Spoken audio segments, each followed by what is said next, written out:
Jeff, what's the mood like this week ahead of the Tulane game? It was good. Yeah. We're excited. Got to practice in the rain a little bit this morning. Got to practice in the sun. Got to practice in some clouds. We had a little bit of everything out there today, so good work. What's the mentality of the group like as you get ready for a game with some real championship stakes now this late in the year? Just got another football game. Gonna play Friday at 2:30. Nothing changes. I know from the post-game presser you made it sound like you were embracing kind of an underdog mentality with the group. Is that something you guys have talked about at all? Are we an underdog? Yeah. I guess we're the underdog. What does it say about the program that first year in a new league you guys have been able to climb to this stage where you're 7-0 and ready to compete for a title? We don't think about it, and we just, whoever's on the schedule, we line up and play them.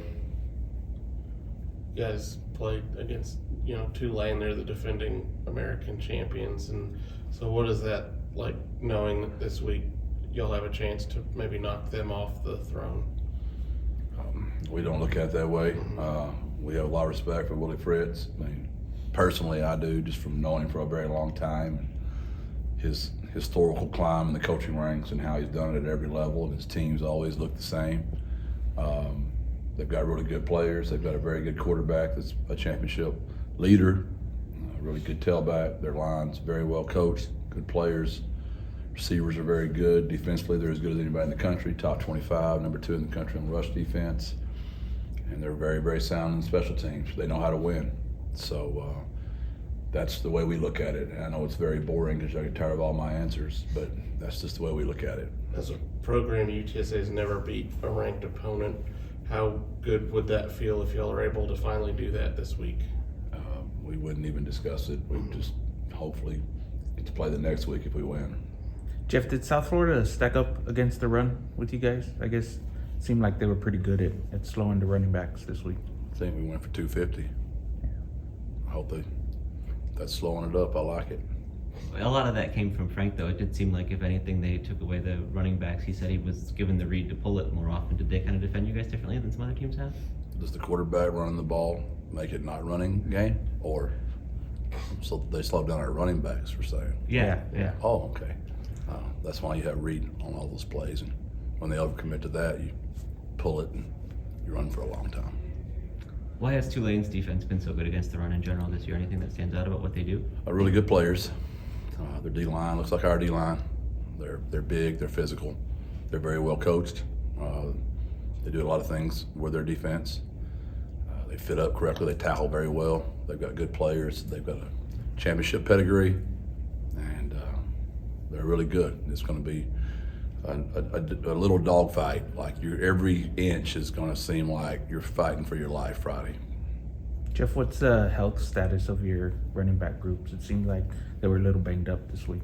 They're running backs, they're all banged up, but I'm sure Willie's are too. It's just that time of year. Healthy teams don't win championships, tough ones do. We gotta find a way to go out there and figure it out. Whoever's ready, we'll put them out there and we'll play them. You mentioned that you guys kind of unleashed Frank in the running game a little bit more than you have earlier in the season. How much more dynamic does that make this attack overall? Well, it's just a totally different element because you have to defend all the +1 runs, and so I mean I have a feeling everybody knew it was coming. It's just they were just hoping it probably wasn't last week, and he's getting healthier and healthier and healthier, and Pratt's battled through too. I mean he's played through some injuries as well. I can tell by the way he carries himself, but that's 2 really tough quarterbacks that'll lay it on their line for their team. It's going to be a wonderful game watching 2 great quarterbacks. Jeff, it's 2 straight games you guys have been able to get some of your starters out in the fourth quarter, and you have an extra day compared to Tulane, who played Saturday. Do you see any advantage there because of that? I don't really know.